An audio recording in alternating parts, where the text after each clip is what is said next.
መልካም ስም በስራ ይገለጻል። ስራችን ደግሞ ለኛ ምስክር ነው። ድርጅታችን ሰመር ሪል ስቴት ከዚህ በፊት በመሃል ካሳንቺስ ጥንቅቅ አድርገን ሰርተን ባስረክብናቸው ብዙዎች ያውቁናል። ዛሬ ደግሞ በዲፕሎማቶች መንደር በእንግሊዝ ኤምባሲ አጠገብ እንዲሁም በአዲሱ ቤተመንግስት ስር እጅግ ዘመናዊ አፓርትመንቶችን ከታላቅ ቅናሽ ጋር አቅርበንሎታል። እጅግ ዘመናዊ ሊፍቶች፣ የመዋኛ ገንዳ፣ በቂ መሰብሰቢያ አዳራሽንና ለአንድ አባወራ 2 የመኪና ማቆሚያም አዘጋጅተናል። በካሬ ከ84000 ብር ጀምሮ በ10% ቅድመ ክፍያ ለአጭር ጊዜ የሚቆይ እስከ 30% ልዩ ቅናሽ ይዘንሎት መተናል። ለበለጠ መረጃ በ0994 00 3949 ላይ አለያም በ0923 70 4049 ላይ ይደውሉ። ሰመር ሪል ስቴት።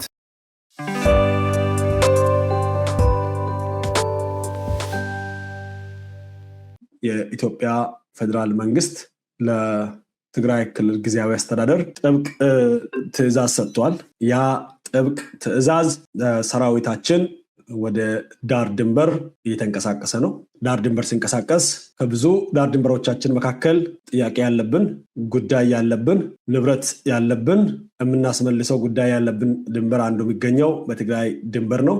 ወደዛ ድንበር ስለምንንቀሳቀስ ትግራይ ክልል ላይ ምንም አይነት ትንኮሳ እንዳይፈጠር ጥንቃቄ ይደረግ። ሌላ ትንኮሳ ካለ እርምጃ ይወሰዳል የሚል ጥብቅ ትዕዛዝ ተላልፏል። ይህ ትዕዛዝ መተላለፉን ለማጣራት ሞክሬያለሁ። የተላለፈ ትዕዛዝ ነው። አሁን በማወራበት ጊዜ ሰራዊታችን ጉዞ ላይ ነው። ወዴት? ወደ ኤርትራ ድንበር። የቦሌው መንገድ ተዘግቷል። አይ ቲንክ የባሌ መንገድ ተጀምሯል። የአሰብ ጉዳይ ተወስኗል። በቀናት ውስጥ የአሰብ ጉዳይ ያበቃል። ተሰምቷል ያልኳችሁ ሰምታችሁኛል። የኢትዮጵያ የታሪክ ጥፋት በቀናት ውስጥ ልናይ ነው። በሚቀጥሉት ቀናት በተጠንቀቅ በባሌ መንገድ የሚፈለገውን በሚገባው ቋንቋ በመረጠው መንገድ አስተንፍሰን ስርዓት ለማስያዝ ጉዞ ጀምረናል። በቀናት ነው ያልኳችሁ። በቀናት በጀመርነው ቀናት ውስጥ አሰብ ላይ የሰፈረው የጠላት ኃይል ግዛታችን ከሆነው ከአሰብ ለአንድና ለዘላለም ይጠረጋል። ለዚህ ሰራዊታችን በማንኛውም መልኩ ማንኛውንም ተልዕኮ በማንኛውም ጊዜ በማንኛውም ሁኔታ ለመፈጸም ከሚገባ በላይ ተዘጋጅቷል፣ ተንቀሳቅሷል። ይሄ ያለቀ የተወሰነ ጉዳይ ነው።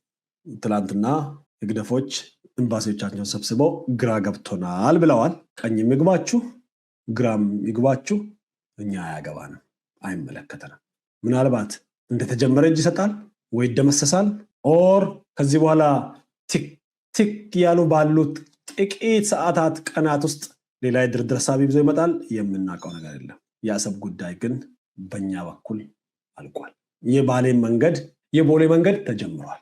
አሁን የአደባባይ ምስጢር አሁን ላይ የአደባባይ ምስጢር። ሰሞኑን ሰራዊታችን በከፍተኛ ቁጥር እየገሰገሰን ያለው ኦልሞስት ዛሬ ይሄን ትዕዛዝ ሰማነው ወደ ትግራይ መግባት ስለጀመረ ነው። ግጭቶች ሊፈጠሩ የሚችሉት ከዛ አካባቢ ጀምሮ ነው። ቸኩለናል። የትላንትና ነው ከትላንት ወዲያ በትዝታ የሚቆዝሙ ሽማግሌዎች ዛሬ እንቅልፍ አልባ ሌሊት ናቸው የሚያሳልፉት። ለረጅም ጊዜ የተመኘ ነው በህገወጥ መንገድ የተወሰደው ችን ታላቅ ሀገር ችን ታሪካዊት ሀገር የዘጋው አካሄድ ታሪኩ ሊዘጋ ነው። አቻነት እስኪሰማቸው በቲቪት እንዲወጠሩ ያደረገው ስህተት በቅርብ ቀናት ልናርም ነው። በቅርብ ቀናት ነው ያልኩት፣ ልናርም ነው። ይሄ ድል ለኔ የተረጋገጠ ስለሆነ እንኳን ደስ ያላችሁ ለማለት እወዳለሁ። በዚህ በጣም በጉጉት የሚጠብቀው መንገድ ይሄ ነው። ያኛው መንገድ ስለማይገባው የቦሌ መንገድ አድናቂ አይደለሁም። ለሻዕቢያ የቦሌ መንገድ አድናቂ አይደለሁም። የባሌ መንገድ አድናቂ ለያዥ ለገናዥ ያስቸገሩ ሻዕቢያና ግብረ አበሮቹ ዛሬ ከትላንት ጀምሮ ውሃ ውስጥ የገባ አይጥ ይመስላሉ። ቀስማቸው ይርመጥ። ገና ስንጓዝ ነው የተርመጠመጡት። ምክንያቱም አንበሳ አረማመዱ ነው የሚያስፈራ። የጫካው ንጉስ አረማመዱ ነው የሚያስፈራ። ገና ለገና ወደ ድንበር ስንንቀሳቀስ ነው የሪደ መሬት የወረደ ይመስል አስመራ ያለ አይጥ ያጮች ስብስብ እየተርመሰመሰ ያለው። ገና ትርመሰመሳለ፣ አትድንም። ሰርቀህ በሰላም መኖር አትችልም። ሞክረሃል፣ ተሳክቶልሃል። አሁን ግን ሀገር ወዳድ አመራር መስመር ላይ መጥቷል። ይሄንን አመራር የሚሰጠውን ትዕዛዝ የሚያስፈጽም በቂ ዝግጅት በኩራት የምንናገረው ፋኖ እያሸነፈ ነው፣ ሸኔ እያሸነፈ ነው። አንተ ስትዘናጋ እኛ ከላይ ከታች ከቀኝ ከግራ እየታጠቅን ነበር ነው። ዊደና ና የአናብስቶቹ ጉዞ ጋር እንግዶችን ሸኝተናል ነው ኦኬ ነው። አሁን የጀግኖች መለያ ጊዜ ደርሰዋል። እየቆነጠጥን ነው የምንወስደው። ይዘው ከጀርባ አለን የሚሉት በሙሉ አፋቸውን ነው የሚዘጉት። አብሯችሁ ሊቆሙ አይደፍሩም። ይህንን አሳምኜ ነው ምሳሮች አጠገባችሁ አይቆሙም። የወዳደቀ ብረትና ዝርዝር ዶላር ሊለቁላችሁ ይችላል። ለሱ ደግሞ እኛ እየታጠቅ ነው፣ የተዘጋጀ ነው። ያለ ረፍት ቀንና ሌሊት የተሰራ ነው። ከተማ እየገነባንም ጦር የገነባ ነው። የመሬቱን እየገነባን የባህር የገነባ ነው። የአየር የገነባ ነው። ለዛሬ ነው ሰነፍ ሱሱ ክረምት እስኪመጣ ዝናብ እስኪመጣ ሁሉ ቤት ነው እንደሚባል ቀን መጥቷል። የጀግኖች የትጉሃን የሰራተኛ ቀን መጥቷል። ልዩነት መጥቷል። አሁን ከዚህ በኋላ የእናንተም ፕሮፓጋንዳ ይጀመር፣ የኛም ይጀመር። እኔ ወንበሩ ሊቀይር ነው። ቀዝቀዝ ዘላሉ መግደፎች ቀዝቀዝ ዘላሉ። እስካሁን የተቸገርንበት ችግር ራሱ ሊበላ ችግር ፈጣሪ ራሱ ችግር ውስጥ ሊወድቅ ቀኑ ደረሰ። ታሪክ በዚህ ጊዜ ያስቀመጠ ያን የታሪክ ጥፋት የሚሰሩ ልጆች ፈጥረዋል። እኛም የዛ ልጆች አካል ነን። የእውነት ለመናገር የአባይ ልጆች ነን፣ የአሰብ ልጆች ነን። አሸናፊነት ከኛ ጋር ነው። ድል ከኛ ጋር ነው። የዓለም ዲፕሎማሲ ከኛ ጋር ነው። ዝግጅትም ፈጣሪም በእውነት ለመናገር ከኛ ጋር ነው። አኬተኛ ሀብቱን ይዞ ሰርቆም የራሱ የሆነውንም የእኛንም ሰርቆ ግን ድሃ መናጢ አመዳም ሀገር ነው የሰራው። ከእጁ ይቀማል። ለነገሩ መሸከም ማይችለውን ነው መጠበቅም ማይችለውን ነው የተሸከመው። ጦርነት መሮራል የሚል አለ። ለፋን ነው በለው። እኛ የመረረን ጦርነት እቺ የሀገር ውስጥ ምናምነት ለአሰብ ቅዱስ ጦርነት ለአሰብ እኔ ጦርነት አይመረኝም። ለብሔራዊ ጥቅሜ ጦርነት አይመረኝም። ጣፍጦኝ የምጠጣው ጽዋ ነው። አንተ የባንዳ ልጅ መሆን አለብህ። ጀግኖቻችን እኮ ከምጽዋ ከመወጣ እዚሁ ልሙት ተስፋ አደርጋለሁ። በእነ ደሳለኝ ዘመን ጀግኖች ይመጡና ይመልሳሉ ነው። ደም አለ፣ ዕዳ አለብን እኮ ዝም ብለን አይደለም። ጦርነት አንፈልግም። ከመጣ ግን ለአሰብ ነው። ምናልባትም በታሪካችን እስካሁን ካደረግናቸው ተጋድሎዎች ከአድዋ ቀጥሎ ትርጉም ያለው ተጋድሎ ነው። ጠላት ቀሽም ነው እንጂ ትርጉም ያለው ጦርነት ያሁን ነው። ጦርነት አንፈልግም ይባላል፣ ግን ደግሞ ለጦርነት መዘጋጀት ግድ ይላል። ጦርነት ስለማንፈልግ ነው ምንገዛው፣ ሾው ለማድረግ ነው፣ ከመጣ ለማናገር ነው። ሰላም ለሚፈልግ በራችን ክፍት መሆን አለበት። ዛሬ ተነስቶ ሽማግሌው በሰላም በድርድር ሰጣለሁ ካለ ሰራዊታችን ይመለሳል፣ ችግር የለበትም። ሰይፍ ለሚፈልግ ሰይፍ አለን፣ ሰላም ለሚፈልግ ሰላም አለን፣ ቀኝ ለሚፈልግ ቀኝ አለን፣ ግራ ለሚፈልግ ግራ አለን። ምረጥ ነው የምንለው። በኪሳችን ውስጥ በሰላም ነው ኦኬ። አይ በሰይፍ ነው ያልኩት፣ ችግር የለውም እሱም አለ። በቦሌ ልምጣ በባሌ መምረጥ ነው እሱ። ሜዳውን አይነቱን የሚመርጥልን ጠላት ነው። ባይዘ የሰላምን መንገድ ስንሰጥ ማፌዝ ጀምሯል። የቆጦና ወሪው ላይ ብቷን ጣለች እያለ ሲጨፍር ስለ ሰላም አንዳንዱ ኤርትራውያንም እንደዛ ብሎ አሉ። አንተ ስለ ሰላም ሰብክ ቆስቁስ ስለ ሰላም ይላል። ሄድና እዛ ባረጀ በባከነ እድሜ ስለ ጦርነት የሚሰብከውን ሽማግሌን አሳርፍ እና ብልጣብልጥ ለመሆን ሞክሩ ስላሉ ከዚህ በኋላ በተጠንቀቅ ጠብቁ። በማንኛውም ጊዜ በማንኛውም ሁኔታ ድንገት ከእንቅልፋችሁ ስትነሱ ኢትዮጵያ የባህር በር ባለቤት ሆና ነው የምታገኙት።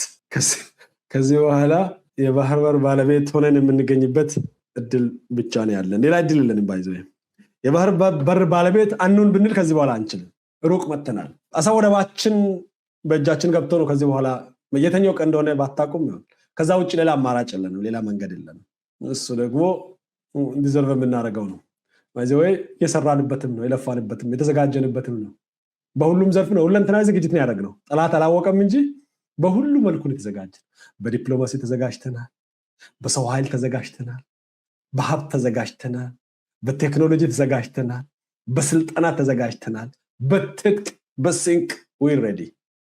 ምክንያት የህልውናችን ጉዳይ ስለሆነ የከሌን ደስ ይበለው ደስ አይበለው፣ ጦርነት ይሰብካል አይሰብክም ሰላም ለመባል ለአባቴ ህልውና ጉዳይ ሲሆን በጥፍርህም በጣትህም በጥርስም ትሟጭራለህ። የባህር በር የህልውናችን ጉዳይ ነው። በዚህ ላይ የምንደራደረው አይደለም። በዚህ ላይ የምናቅማማ ጉዳይ አይደለም። በዚህ ላይ የምናመቻምቸው አይደለም። ይሄንን በግልጽ ለዓለም ሁሉ ያወጅንበት ነው። ይሄ ከእነሱ ሚስተር ዋተር እያሉ ያ ውሃ እስኪያጥለቀልቃቸው ድረስ ነው በ2 ዓመት ውስጥ ዓለም አቀፍ አጀንዳ አድርገን ዛሬ የሚንቀጠቀጡበት ጉዳይ ያደረግነው። ወራሪውን ሁሌም ኢትዮጵያ አትወርም፣ ወራሪዎቿ ግን ጠፍጥፋ ታወጣለች። ወረራ ያደረጉትን ላይ እርምጃ ትወስዳለች። ያንኑ ነው የምታደርገው። ኢሳያስ የሚፈልገው ፋኖ፣ ሸኔ፣ ወያኔ እያልን እዚሁ እንትንል ነው አይደለ? በንግግሩም ያለው የውስጡን እሳት ሳታጠፋ ጠቅላይ ሚኒስትሩ የመለሱት በውስጥ እሳት ላይ እሳት አንዳጅ ከታፊ አማሳይ ስለሆነ ስታበቃ የውጭ ብለህ ልትለይ አትችልም፣ እመጣብሃለሁ ነው ነገርየው። እረኛውን ምታው መንጋው ይበተናል ነው። ይሄ በየከተማው እየገባ እየወደመ ያለው የፋኖ ነኝ የሚል መንጋ ስብስብ ለመሞት እንኳን መወሰን አይችልም። ሂድ ሙት ሲባል ነው። ከአስመራ ነው ባይዘው ወያኔ አይደለም ነው ያዘው። ወያኔ ራሱ የታዘዘ ነው ያለው። የሆነው ነገር በሙሉ እስካሁን የሆነው በህግደፍ ውሳኔ ነው። ያልሆነው ሁሉ ያልሆነው በህግደፍ ውሳኔ። ኢትዮጵያ ውስጥ መሳሪያ እየነቀነቀ እዛም ዝም ዘጥ የሚል አሁን ላይ በኮማንድ ነው የምታዘዘው። ዋናውን የእባቡን ጭንቅላት ካገኘው መርዙን አግኝተሃል ማለት ነው። that's it። ከዚህ በኋላ ትኩረታችን በሙሉ በወደባችን ላይ ነው የሚሆነው። መከላከያችን ወደደበት ልባችን ሄዷል። መከላከያችን የሚጓዝበት ትኩረታችን አብሮ ይጓዛል። ጀግና መሽተት ከዚህ በኋላ ግድላል። ብዙ ከጀግኖች መስመር አንወጣም። ከዛ አካባቢ የሚሰሙ መረጃዎችን ማጋራት ነው። ታሪክ እስክስተካከል ትኩረታችን መልቃችን አሰባችን ላይ ነው። ሌላ ማግኘት ሌላ ቦታ የለም። ሌላ የምስበን ነገር የለም። አሁን አሰብ ብቻ። አሰብን የሰረቁት እየተናወጡ ነው። የሰው ንብረት ይዘው የቆዩት የራሳቸው እንዳልሆነ ቢያውቁም በቆይታ ብዛት የራሳቸው መስሏቸው ተረጋግተው ተደላድለው ነበረ። ነገር ግን ያ የመደላደል ዘመን አብቅቶ የመናወጥ ዘመን መጥቷል። ያ የመጎረር ዘመን አብቅቶ የመደንገጥ ግራ የመጋባት ዘመን መጥቷል።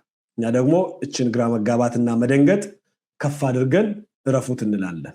በድሮ ታሪክ ራስን ማጽናናት እንደማይጠቅም በቃል ሳይሆን በተግባር በወሬ ሳይሆን በስራ እናረጋግጣለን። የአባቶቻችንን ገድል ልጆቻቸው እንመልሳለን።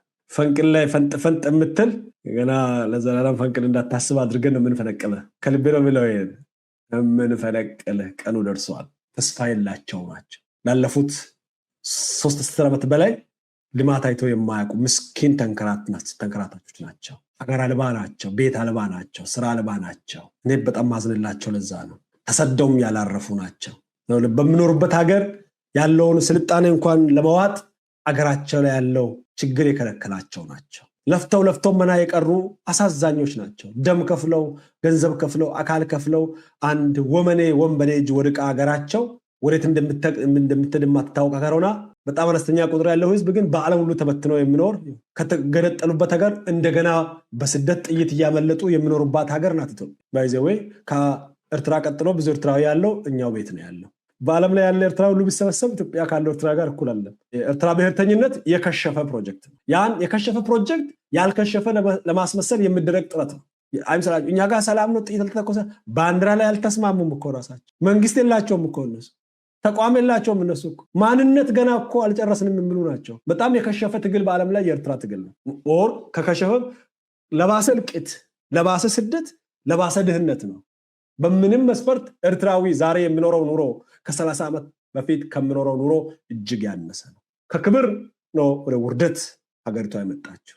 ከሀብት ዜጎቿ ወደ ድህነት ይመጡ፣ ከስልጣን ወደ ባሪያነት ነው ያመጣቸው ሰውዬ። ብዙ ኤርትራውያን በደርግ ጊዜ ባለስልጣን ነበሩ፣ ባለ ሀብት ነበሩ፣ ባለ ድርጅት ነበሩ። ዛሬሳ ሀብት የለም፣ ስልጣን የለም፣ ኢሳያስ ብቻ ነው ያለው። ንብረት የለም፣ ከፍታ የለም፣ ቴክኖሎጂ የለም፣ ምን የለም። ማን? ኢሳያስ ነው ያለው። ዋሻው ጨመርኩ ካልቀነስኩ። ዓለምና እናንተ እኩል ናችሁ። አሁን ትግል ለዚህ ነው። ቀይ ባህር ቀይ ደማችን ምን አረክበት? የሰጠንን ምን አረክ? የሰረከው ይቅርና ነው። አሰብን በምጽዋ ምን አረክበት? ሸረሪት ቤት ሰራችበት። ምን አረክ? በምጽዋ ኮንትሮባንድ አልፎ አልፎ ትጠቀማለህ። አሳ ማጥመጃ፣ አሳዎች አመታዊ የዓለም አቀፍ ጉባኤ ያደረጉበት እንጂ ምን ተደረገ? ምናልባት ለአሳ መብት የሚከራከር ሰው ካለ ዳስ ጥሩ። ለአሳዎች መብት እንደ ምጽዋ ያለ የለም። ለምን? የኤርትራ ህዝብ የአሳ ሀብት ተሸካሚ እንጂ ተጠቃሚ እንዳይሆን ተደርጎ ነው የተሰራው። አንድ አሳ ማቀነባበሪያ እንኳን የላትም እኮ ሀገሪቷ። ደግሞ ትጋታቸው ሀገራቸው እንድታዩ እንድትጎበኙ ያላቸው ትጋት እኛ የሁሉ ኖሮ የኛ ባንዳ ምንድነው የሚለው ኢትዮጵያ ሰላም የለም እንዳትሄድ ምናምን ይላል የሄደው እየተደነቀ እነሱስ ይጀነጅንና ትኬት መቁረጥን ሲያውቁ ደግሞ አንድ ዘዴ አለቻቸው ደሱ ሄሎ አቤት ደሱ መቼም ኤርትራ በብዙ ማዕቀብ እንዳለፈች ታውቃለህ አይደል አዎ ጦርነት ላይ እንዳለፈች ታውቃለህ አይደል አዎ አሁን የለም እኮ ጦርነት አዎ ያው መቼም ብልጭልጭ አትጠብቅም አይደል አዎ ያው ህንፃ ምናምን እንዳትጠብቅ ብዬ ነው አዎ በማግስቱ ያው መቼም ብዙም የማብራት ችግር እንዳለ ታውቃለህ አይደል አዎ እሱ አዲስ አበባም እኮ አለ ይጠፋል እኮ መብራት አለ አይ እንደሱ ሳይሆን ትንሽ ሲሪየስ ነገር እሺ ሶስተኛ ቀን ትለምዳላችሁ ለእሱ ነው ትንሽ ውሃም የዝናብ እጥረት አለ እንደ ኢትዮጵያ እኮ አይደለም በጣም እኮ ሪዚሊየንት ስለሆነ ነው እንጂ የዝናብም ችግር ውሃም ችግር እንዳለ ታውቃለህ አይደል አዎ ኢትዮጵያም እኮ አንዳንዴ ውሃ ይወራው እንፈረቃ አለ እንደሱ ሳይሆን ትንሽ ከፍ ያለ እሺ እንደዛም አድርገው ቀስ በቀስ አለማምደው ስትደርሱ ግን እስቲ ለመቀበል ይከብዳቸዋል ኦ ማይ ጉድነስ where I am ምናምን ነው የምትሉት